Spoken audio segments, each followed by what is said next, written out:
The Cyrano Solution, a Gaian Consortium story.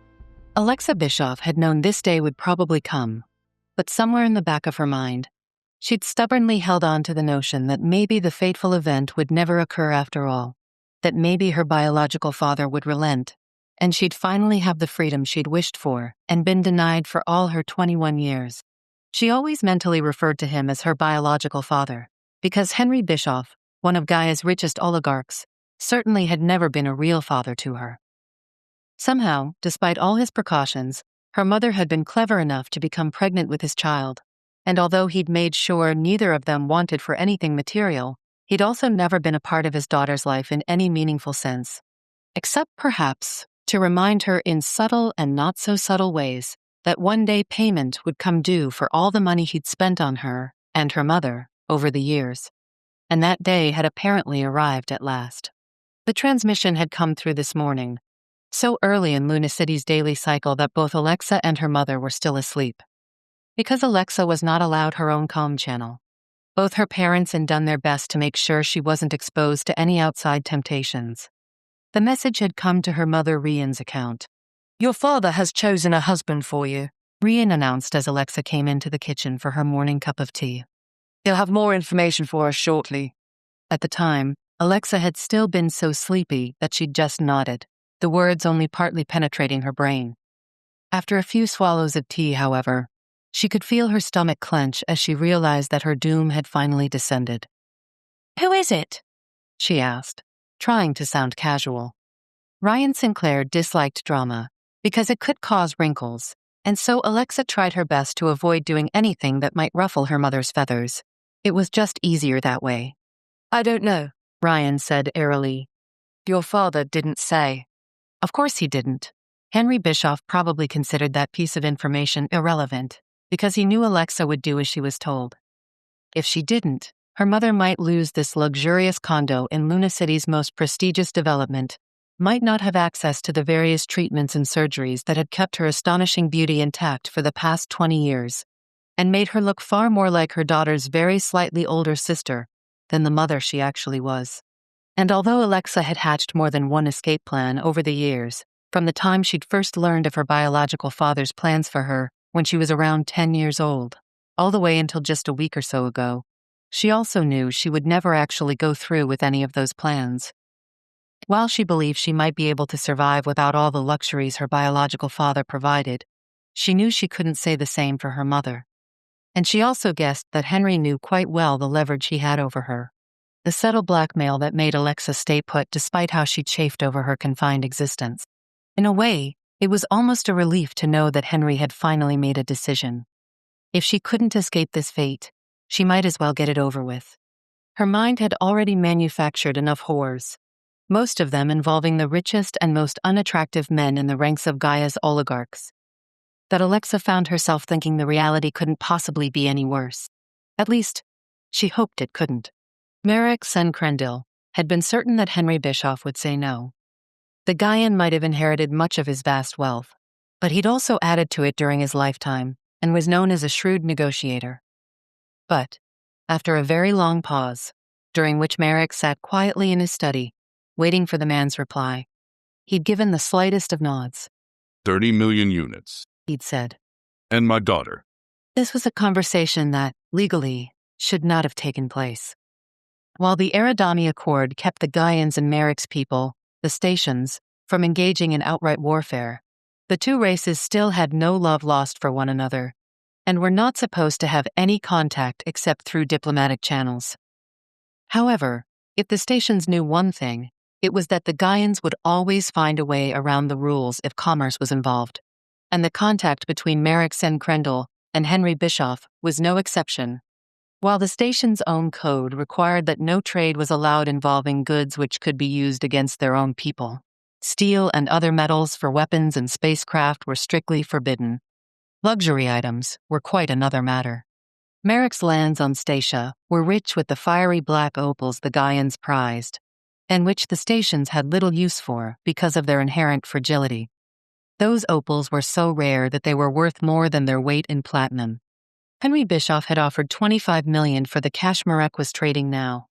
That sounded like an enormous amount. Except Marek knew the Gaian could turn around and sell the gems for at least 10 times that much to the consortium's jewel traders. Marek had countered with 40 million.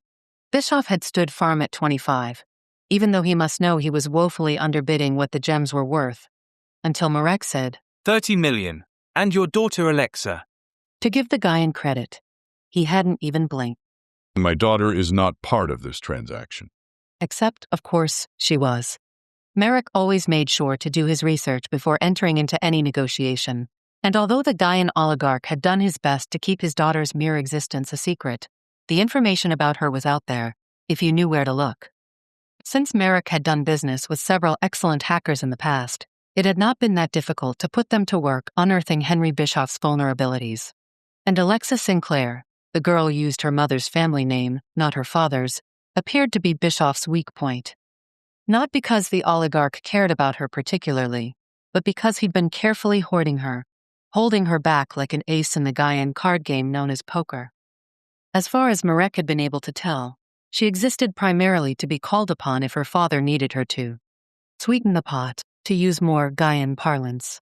Marek had never exhibited any particular interest in Gaian women, even though he knew some station men had developed a taste for them, intrigued by the subtle differences between the two races.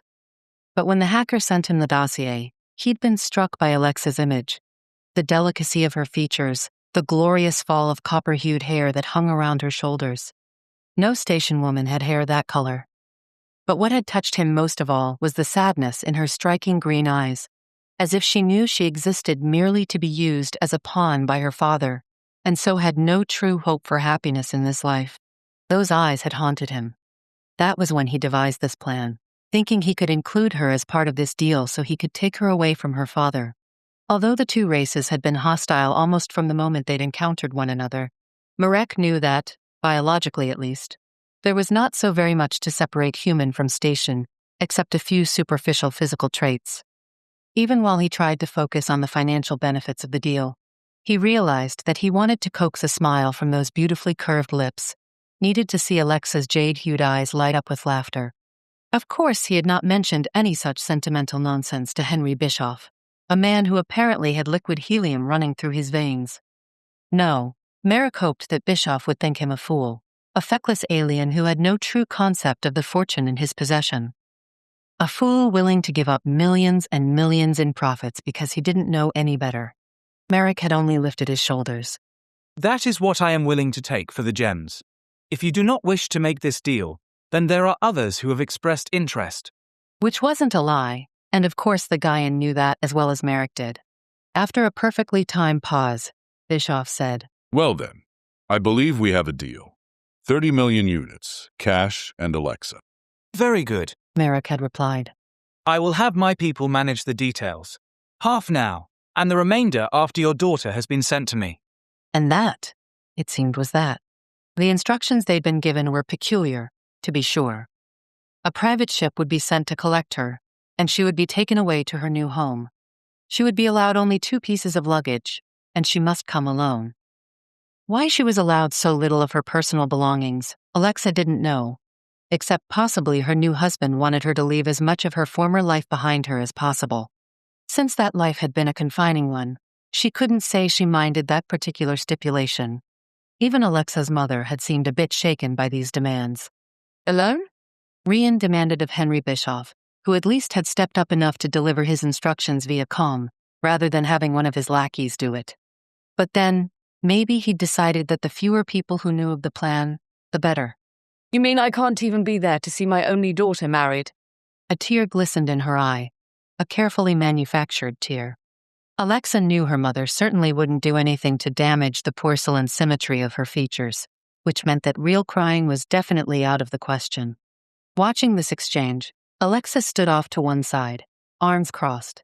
She'd had no say in who her husband would be, and so she was not particularly discomfited to learn she must go meet her fate alone. To tell the truth, she was a little relieved that Rian wouldn't be at the wedding. Her mother always did manage to make everything about herself. So Alexa packed what would fit into those 2 bags, and the next day, she gave her mother a single hug before getting into the sleek private ship that awaited her at Luna City's spaceport. In a way, It was oddly exciting to take off from the landing pad, to watch the domed city that had been her only home fall away behind her, to see Gaia's blue-green crescent shimmering outside the windows before the ship blasted its way into subspace, taking her light years from everything she'd ever known.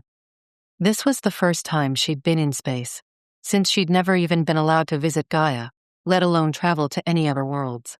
The journey took nearly 12 hours, which meant her destination must lie a great distance from Gaia's solar system. When the ship landed, Alexa saw at once she was in a place of great beauty.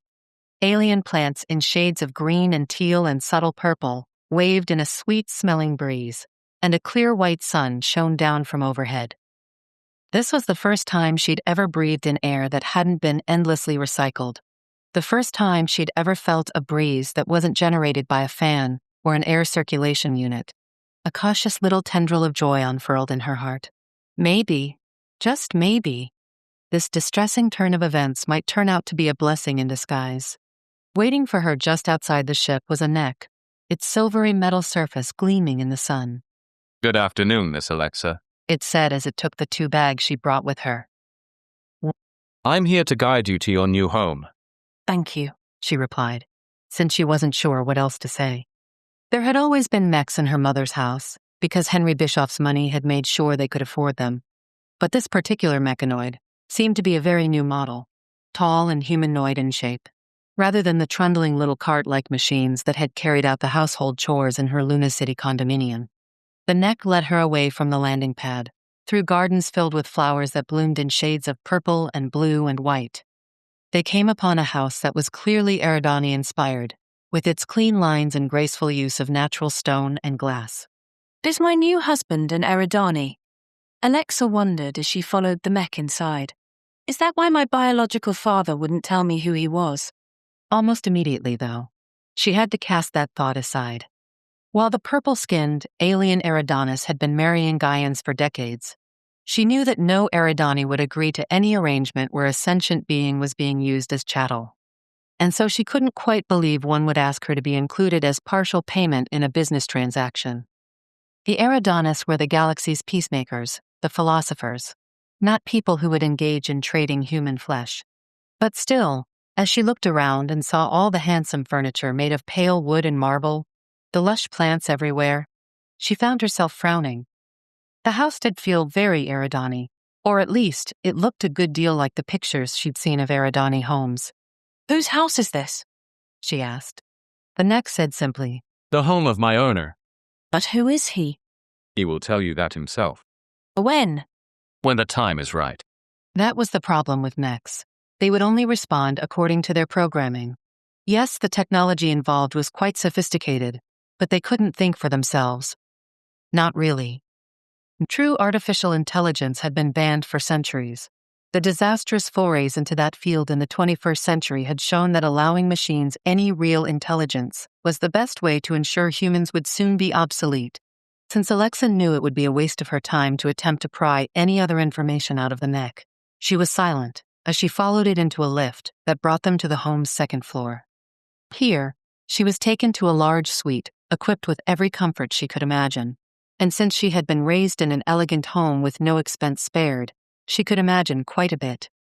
There was a steam shower of marble and glass, an enormous marble bathtub, a huge closet filled with so many beautiful clothes that she knew she wouldn't miss the pieces she'd left behind in Luna City, a large makeup vanity and mirror with multi-directional lighting in a variety of modes, and, best of all, a spacious balcony that would allow her to go outside and drink in more of the delicious air.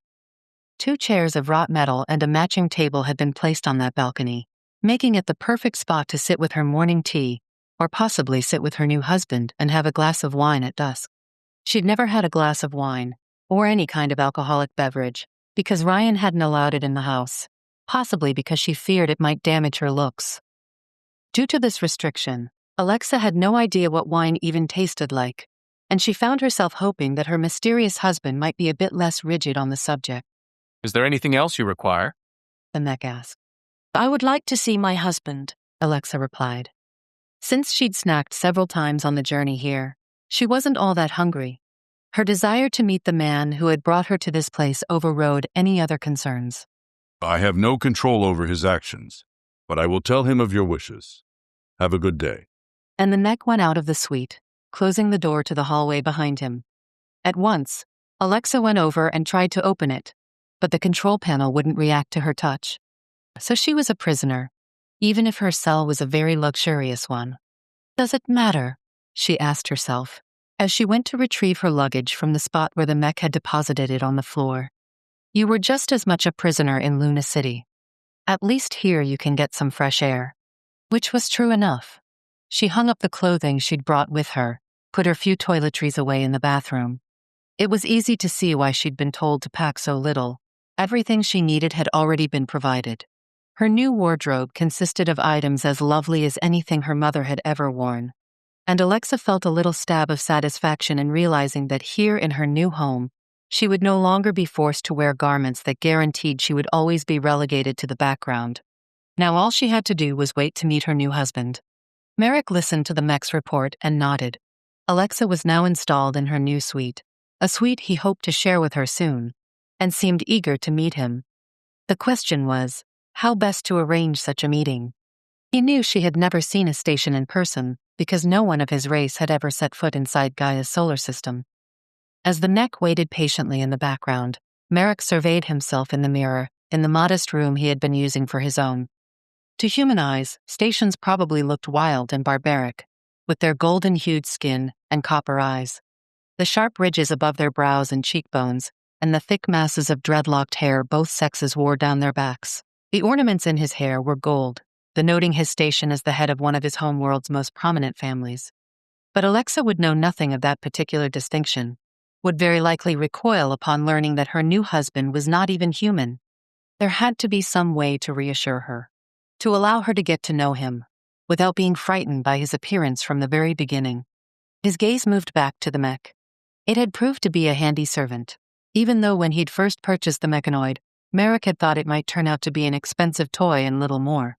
Because it was such a new model, it had a number of advanced functions, one of which was the interface that allowed a user to talk through the mech, to effectively use it as a walking speaker.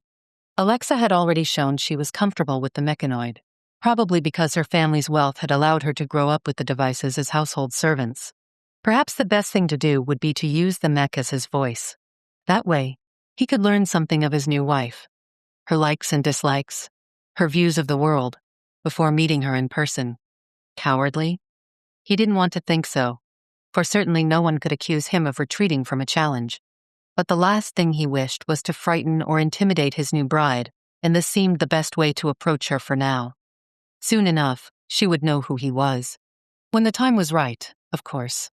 The door chime sounded, and Alexa, who couldn't quite resist changing into one of the lovely new outfits provided for her, and who'd spent nearly half an hour playing with the cosmetics she'd found in the vanity, immediately got up from where she'd been sitting on the balcony and hurried to answer it. This had to be her new husband coming to see her. It had been kind of him to give her some time to relax and begin settling into her home, but she was now anxious to know who he was, and, possibly, to learn something of how he had been the one to claim her. Because he offered the best deal, she told herself as she reached for the door controls, then faltered, realizing she did not have the ability to open it for herself. You know, there's no way your biological father would have given you up unless it meant fattening his own bank accounts. She had to wonder how much her new husband thought she was worth. Luckily, the door controls also had an intercom, so she pressed the button and spoke into the tiny speaker. I'm here. To Alexa's disappointment, the metallic voice of the mech came back to her. Would you like to take a walk and get some fresh air? Did my husband send you? A pause, and then it replied. Yes. Well, she supposed he was trying to be kind by allowing her to walk in the gardens.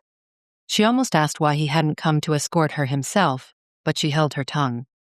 Anyone with the wealth to own this house, and the spaceship that had brought her here, and yes, that shiny brand new mech, was probably a very busy man. Most likely, he didn't have the time to walk in the garden. Yes, she said firmly. I would like to take a walk. The door opened, revealing the mech, which regarded her with its impassive metal face. This way, Miss Alexa. She wondered why it kept calling her Miss. Wasn't she a married woman now?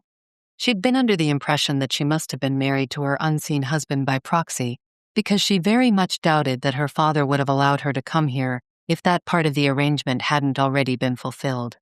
No matter. The form of address was probably just a quirk of the mech's programming.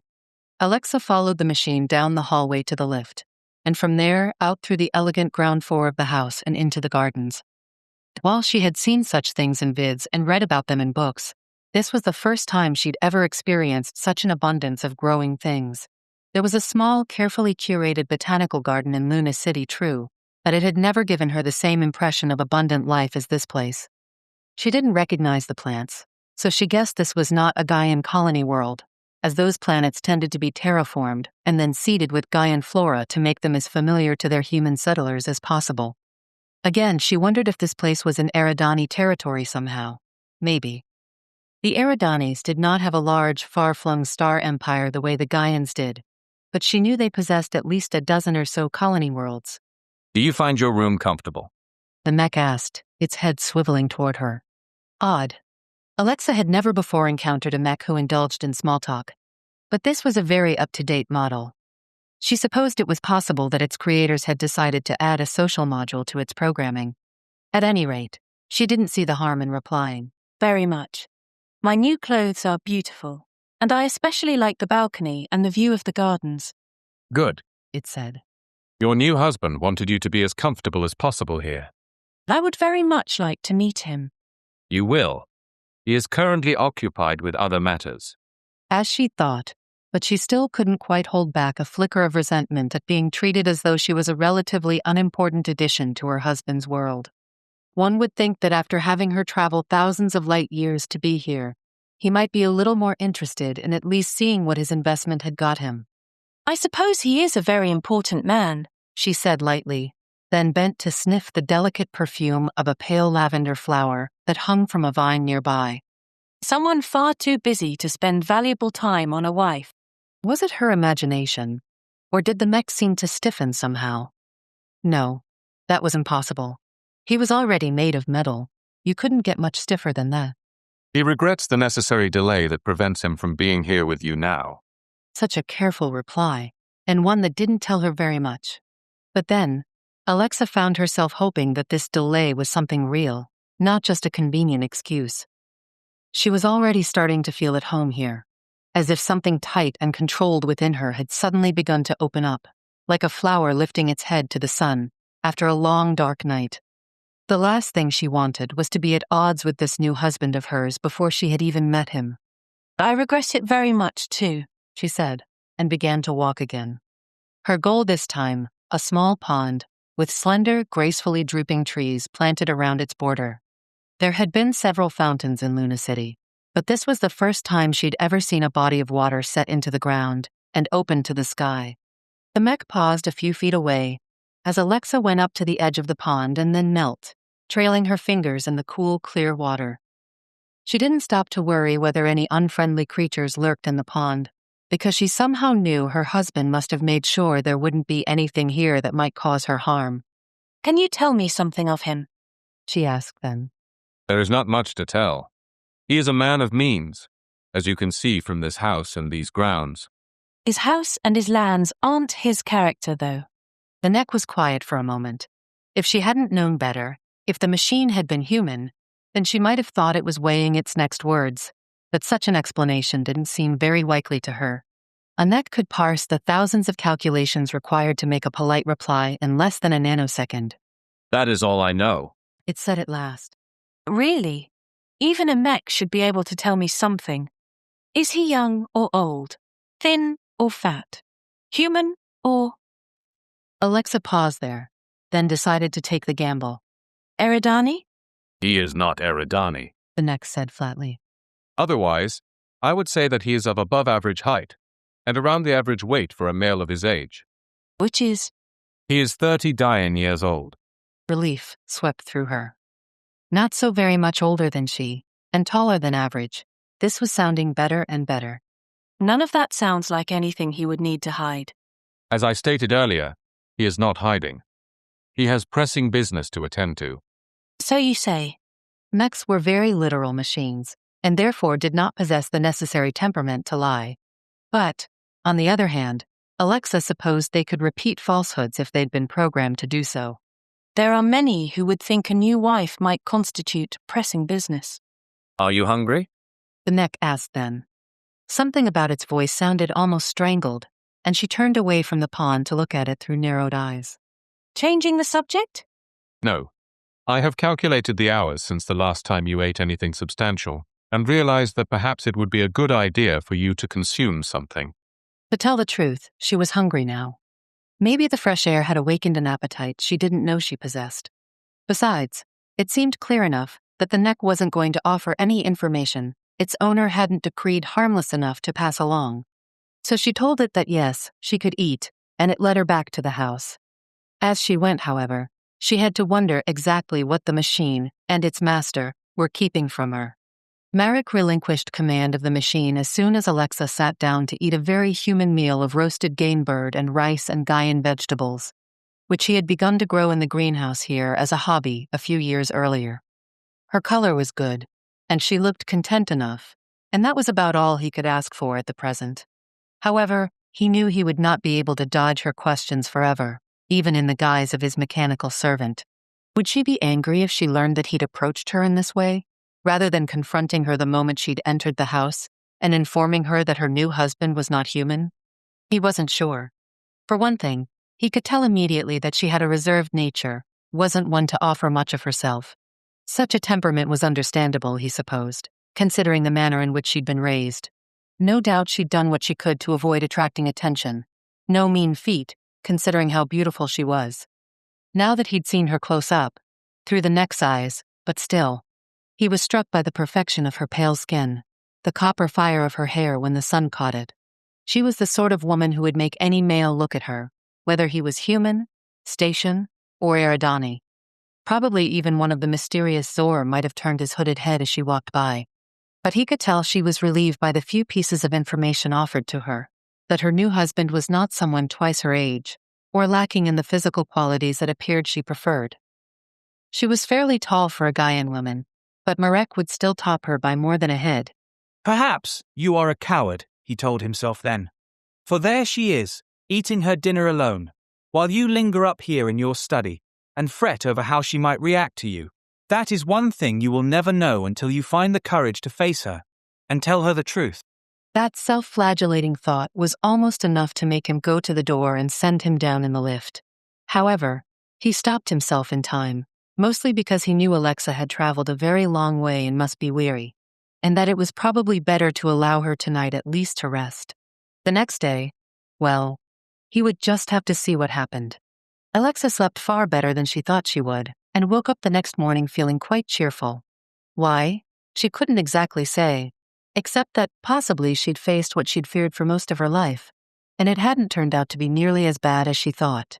All right, she still hadn't met the man who had taken her away from her stifling existence in Luna City, but things could have been worse. She had been given a lovely place to live, and the mech had told her that her new husband was young and tall. Although she knew a lack of height wasn't a very good reason for not being attracted to someone, she'd never been able to quite overcome that particular prejudice, probably because she was tall herself, and always felt odd when talking down to a man who was shorter than she. And the door to her suite wasn't locked this morning. Had it been a mistake that it was locked yesterday? She didn't know, but no one stopped her from going downstairs once she was showered and dressed, and no one prevented her from wandering in and out of the rooms on the lower level of the house. Exploring the large dining room and the entertainment hall with its wall-to-wall video screens and comfortable, reclining chairs. There was also what seemed to be a music room next to the entertainment hall, with an assortment of Gaian and alien instruments arranged around the space. She touched the keyboard, played a bit of a Mozart concerto she'd learned years earlier, and felt herself smiling. Her mother had insisted on music lessons. Why? Alexa had never been entirely sure, except that young women of her class were still expected to be Accomplished. whatever that meant. And she was glad of it, since she did have some aptitude and kept up with her practice as a way of filling the empty hours. You play very well, Came the mech's voice, and she startled, fingers stilling on the keyboard. Is it all right? She asked, not sure what she was and wasn't allowed to do in her new home. Is what all right? Is it all right for me to use this keyboard? Of course. The mechanoid replied at once. This is now your house. Alexa wasn't sure what to make of that reply. Under Gaian law, a man and a woman only shared what came into the marriage after they were legally wed. Technically, this wasn't really her house, but her husband's. He could write up a contract that said she had an interest in it, true. And yet she hadn't been asked to sign any paperwork. Rather than question her current situation, she only shrugged. Still, it never hurts to ask permission. You may play the keyboard The neck said. whenever you like. Thank you. Alexa replied, and for the briefest moment, she had the strange fancy that she wasn't actually talking to the mech at all, but the man who had married her. Was it possible? She'd never heard of a human controlling a mech in such a way, and yet she supposed it could be done. She stared at the machine, and it stared back at her, its sharply angled humanoid face absolutely blank. But then, even if her new husband was speaking through its mouth, he couldn't exactly make the machine suddenly show any expressions. To test her hypothesis, she moved closer. It remained where it was, silvery glowing eyes fixed on some undefined point past her left shoulder. You are very friendly for a mech, She said. Ours weren't much for small talk. I am a very advanced model. The mic replied. If your mechs were older, that would explain much. I suppose, Alexa said. but still, there seems to be something almost human about you. It didn't exactly flinch, but she got the impression that it would have liked to take a step or two back. No, there is nothing human about me, I assure you. If you say so. It didn't respond, only stood there, staring at her, impassively, which didn't tell her much. Since she was hungry, she decided to abandon the game for now. Better not to spook the thing too much, just in case all she had sensed was its advanced programming, and nothing more. Do you have tea? She asked. Although its metal shoulders couldn't exactly relax, she had the impression that the neck wanted to sigh in relief. Yes, Miss Alexa. Tea and breakfast. This way. As he led her out of the music room, however, she could feel her forehead pucker in a frown. Her instincts still told her something was off, and she knew she needed to get to the bottom of it. After all, what else did she have to do with her time? Merrick blew out a breath of relief and sat back in the chair in his study, relinquishing control of the machine. Since Alexa seemed to be watching the thing so closely now, she might very well notice a difference in the way it behaved as it served her breakfast, and how it had acted when it came upon her in the music room.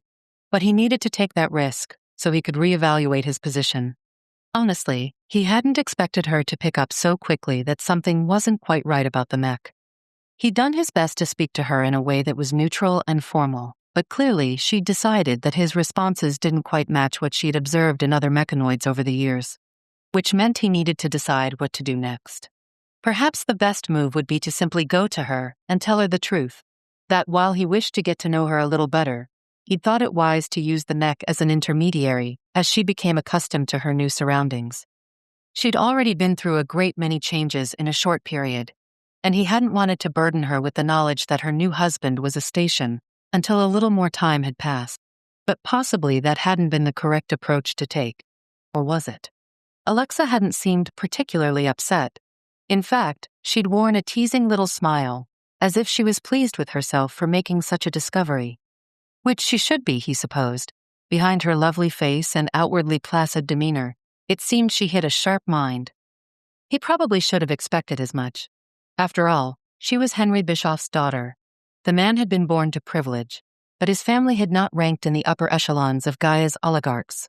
He'd achieved that position on his own, through ruthless ambition and a keen eye for where to invest the capital he'd inherited. But, back to Alexa. The house and its grounds had been constructed with a nearly undetectable surveillance system in place, although Merrick had turned off the cameras in Alexa's suite so she might have a modicum of privacy. Now, though, he was able to watch as she ate a breakfast of fruit and a sweet roll, and drank the Gaian beverage called tea. She seemed to be content to consume her food and do little else, but he couldn't miss the way her gaze followed the neck, the way she seemed to be analyzing its movements. Yes, it seemed clear enough that she'd noticed something amiss, and was now observing the mechanoid to see if its current behavior matched what she'd observed before. Of course, it wouldn't. because he was no longer controlling the thing. And if he activated the link up now, its behavior would change again, and she'd be sure to notice that shift as well. Better to let it alone and hope she found something else to occupy herself. There was the music room. The Eridani architects who'd built the house had told him that such a home needed a space dedicated to music. Marek had acquiesced, mostly because he didn't care much one way or another. Stations were not particularly musical, although they enjoyed percussion and certain reed instruments. Alexa's proficiency at the keyboard had surprised him, and he hoped she would go back to the music room to pass the time playing. After breakfast, though, she went out to the gardens, the mech trailing along a few paces behind her. The machine had been programmed to function as her personal servant, so there wasn't anything particularly strange about that behavior, or at least, Marek hoped there wasn't. She paused near a bed of Eridani lineas, pale purple flowers that resembled the calla lilies of Gaia in shape, although their blooms and leaves were more delicate. The ghost of Cyranara's largest moon hung above her, its usual warm, coppery color, not much more than the palest orange against the blue morning sky. I don't remember ever reading about a world with a moon such as that, she remarked, gazing up at the sky. What is it called? I cannot say, Mike replied, since it had been programmed not to reveal anything of this world to its mistress. It was possible that she hadn't studied much about other worlds and therefore wouldn't recognize the name Cyranora and identify it as a station colony, but Marek had thought it better not to take the risk. Now a frown creased her smooth brow for just the barest second. Cannot, or will not. I do not understand the question. It seems simple enough to me. Either you can't reply because you honestly don't know the answer, or you won't because someone told you not to. The neck was silent. Even from this distance, Marek thought he could hear its circuits sizzling as it attempted to deliver a reply that would conform to the programming it had been given, and yet still satisfy the woman who was supposed to be its mistress. I cannot say. Alexa's hands went to her slender hips. Today she wore a fitted tunic in pale green spider silk with copper embroidery, and the expensive fabric glinted in the sun as she moved. You have a pretty limited vocabulary for an advanced mech, don't you? Even though the mech was merely a machine and therefore didn't require anyone's pity, Marek couldn't help but feel sorry for the thing. It stood there, unmoving, and repeated, I cannot say. Oh, of all the... Alexa shook her head. Is it really so unreasonable to ask the name of the world that's my new home? I cannot say. The damnable thing seemed well and truly stuck. Marek brought up the app on his handheld that would enable him to override the mech's programming and allow him to take over. But it didn't seem to be working. He typed in his passcode again, along with the command to let him take control of the mech's voice unit, and still the machine stood there rooted to the ground, repeating, I cannot say. I cannot say. Over and over again, while Alexa looked at it in consternation and increasing worry. It's all right, she broke in. You don't have to tell me. Of course, it ignored her. Swearing under his breath, Marek entered the panic code that was supposed to send the mech back to its dock in the house so it might reboot and recharge, but even that gambit didn't seem to work. As Marek watched the feed from the security cameras, the mechanoid suddenly turned away from Alexa and began to march in the exact opposite direction from where it had been instructed to go, heading deeper into the gardens rather than returning to the house.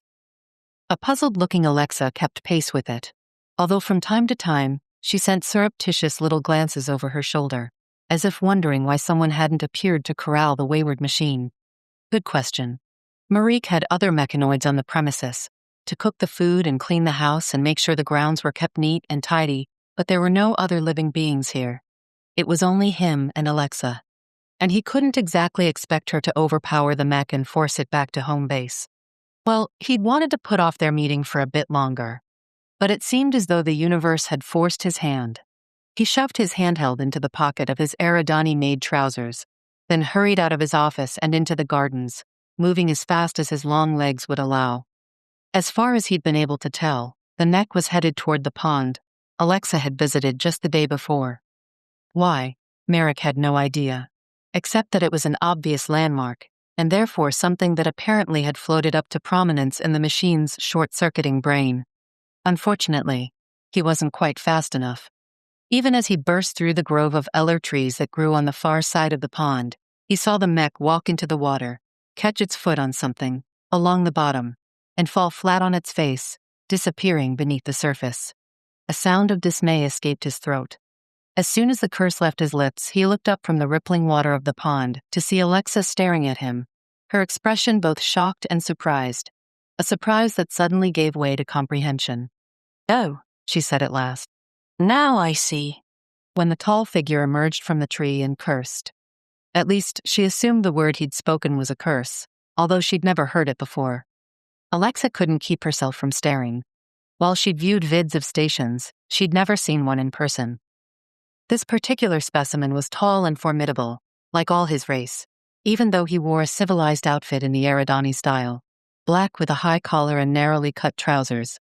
His hair was black, his skin golden, his eyes a blazing copper hue. And although he had the same bony ridges along his brow and cheekbones that all his race seemed to share, she couldn't help thinking that he was still handsome, with that hawkish nose and strong chin, and a fringe of black lashes around those extraordinary eyes. And as she stared at him, she realized she must be gazing at the man who was her husband. Now she understood why he'd hidden himself, why the mech had short-circuited rather than tell her where she really was. A station should not have married a human. The two races were not supposed to have any contact, except through diplomatic channels. And yet, Alexa knew those restrictions didn't apply to a man like her biological father, especially if they lay in the way of something he wanted. "Oh," she said softly. "Now I see." The alien took a few steps toward her, following the bank of the pond. She held her ground, knowing that whatever he intended, it certainly couldn't involve any harm to her. If he'd wanted, he could have hurt her at any point during the time she'd spent in his house. And actually, even though she'd heard the standard consortium propaganda about the station's bloodthirstiness, she didn't see any of that savagery in the way he watched her as he paused an arm's length away. "See what?" he asked. His galactic standard was very good, with hardly a trace of an accent. Alexa wondered where he'd learned it, then supposed it really didn't matter so much. "You're my husband, aren't you?" "Yes," he replied without blinking. "And you spoke to me through the mech because you didn't want to frighten me." "Yes." he said again, although his tone was softer this time. "Are you?" "Frightened?" "Yes." "Not really." If anything, she found herself oddly excited by his presence. He was so large and exotic, so different from any other man she'd ever met or seen. Not that her experience was terribly wide, but still. "That's good," he said. "My name is Marek Sen Krendel." "Does that mean I'm now Alexa Sen Krendel?" "If you wish." Merrick responded. "Our naming conventions aren't the same as yours. Sen Krendel simply means son of Krendel." "Oh." She supposed it would sound odd for her to use that as a surname, since she certainly wasn't this Krendel's son. "Well, I suppose we can figure it out later." Although she didn't want to tear her gaze away from those beautiful, gleaming eyes, she couldn't help glancing over at the pond. "What are we going to do about the neck?" "I will have to see if it can be salvaged. If you will excuse me." The station.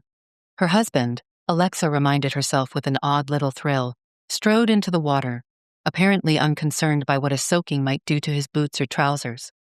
After bending down, he hauled the hapless mechanoid up from the bottom of the pond and carried it over to the grassy bank, then set it down. He accomplished this feat without any obvious signs of exertion, even though she knew the mech must weigh several 100 pounds. How strong was this alien husband of hers? "It appears to be non-functional." Marek said, long, golden-skinned fingers fiddling with something at the back of the machine's neck, probably a reset or something similar. Alexa experienced a stab of dismay at his statement. Although she knew now that her husband had been speaking through the machine, she'd still developed an odd affection for the poor mech. "Can it be fixed?" "Probably. I will make contact with the company that built it and see if they can have it repaired." Most likely, an Eridani company, although the device itself appeared to be Gaian. The Eridanis were on friendly terms with the stations, and they acted as middlemen in transactions where Gaians and stations couldn't have direct contact. "Good," she murmured. Marek left the mech lying on the grass and came over to her, although she noticed how he stood far enough away that his soaked garments wouldn't drip all over her. "You care what happens to this machine?"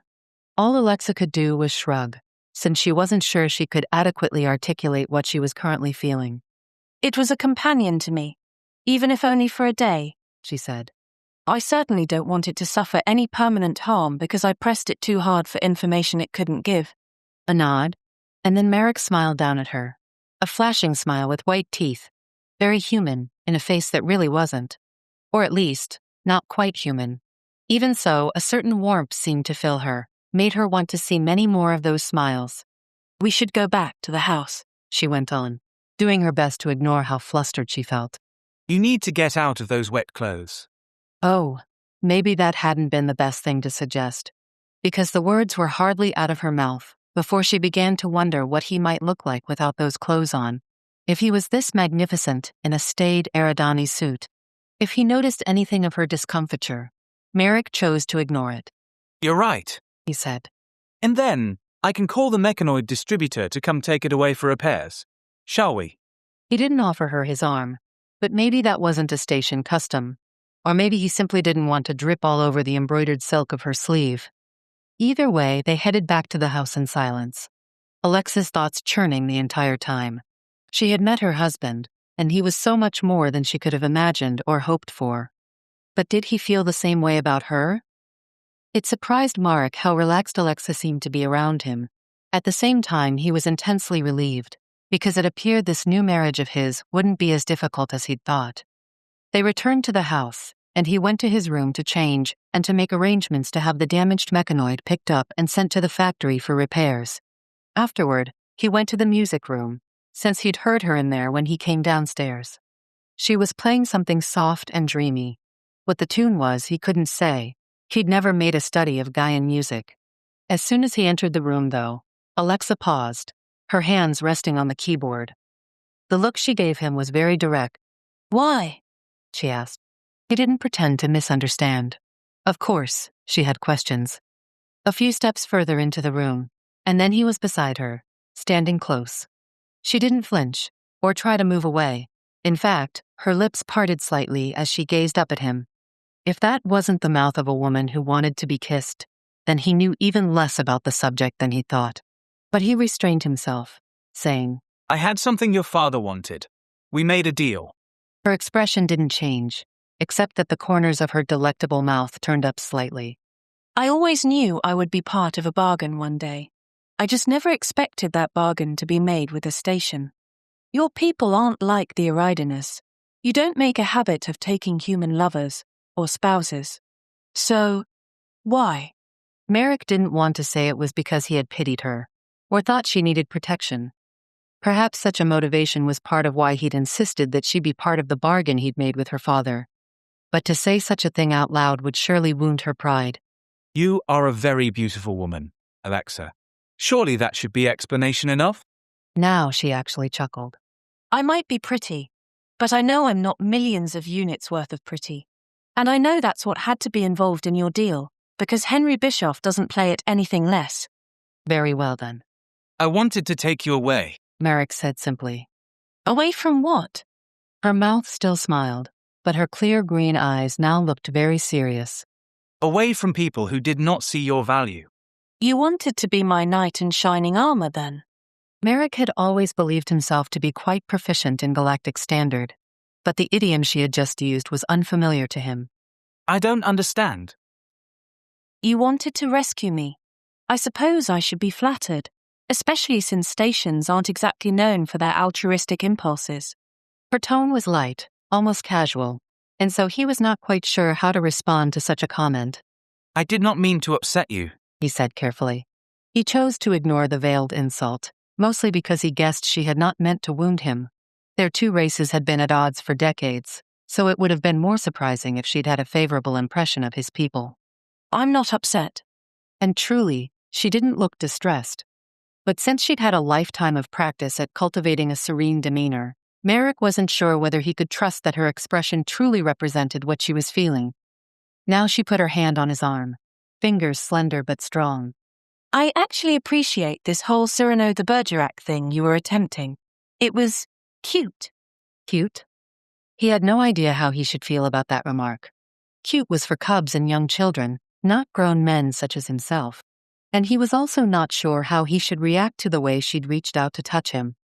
The mere pressure of her fingers against his arm was enough to send his blood racing, to make him to want her. Badly.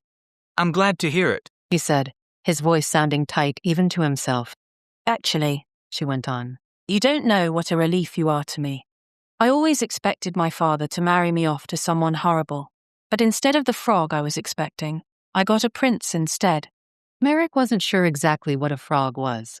Some sort of Gaian creature, and probably not a very attractive one, judging by the context of her remark. Stations don't have princes. He pointed out. Gaians don't, either, Alexa said. not anymore. But that's all right. You can still be a prince to me, can't you, Merrick? Her lips had parted again. His body surged with need. There was only one thing he could do. He bent and touched his mouth to hers. Handsome as he was, Alexa hadn't actually expected fireworks.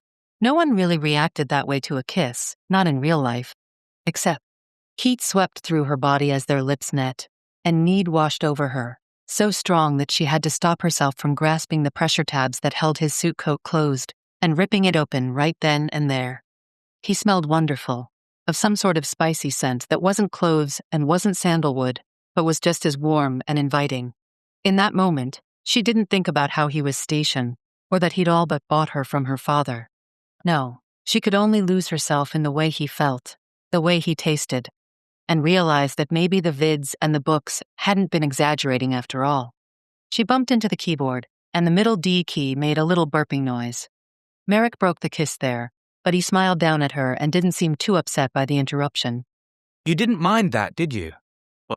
No, she replied, her voice breathy and light, not sounding much like her usual contralto.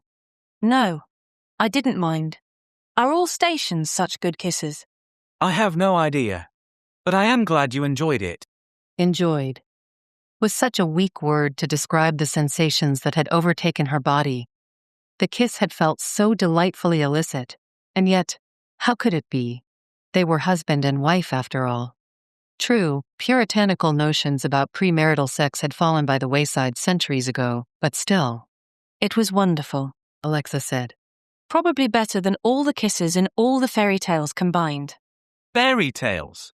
Marek echoed, looking puzzled. Old stories, She said. usually with some kind of magic in them. In the story with the frog, the princess kisses it, and the frog turns into a handsome prince. Except, I suppose you are already the handsome prince. He smiled and shook his head, then bent to kiss her again, more deeply this time, his tongue touching hers as her body flared with desire again. She had a feeling she wasn't going to sleep alone tonight, and that was just fine with her. When the kiss ended, Marek pulled away slightly and gazed down at her, his expression thoughtful. And what happens at the end of these stories? Oh, Alexa said, realizing that somehow, against all odds, her story was going to end the same way. She twined her fingers in his and smiled. they lived happily ever after, of course. If you enjoyed this video, make sure to like and subscribe. New audiobooks are posted every week.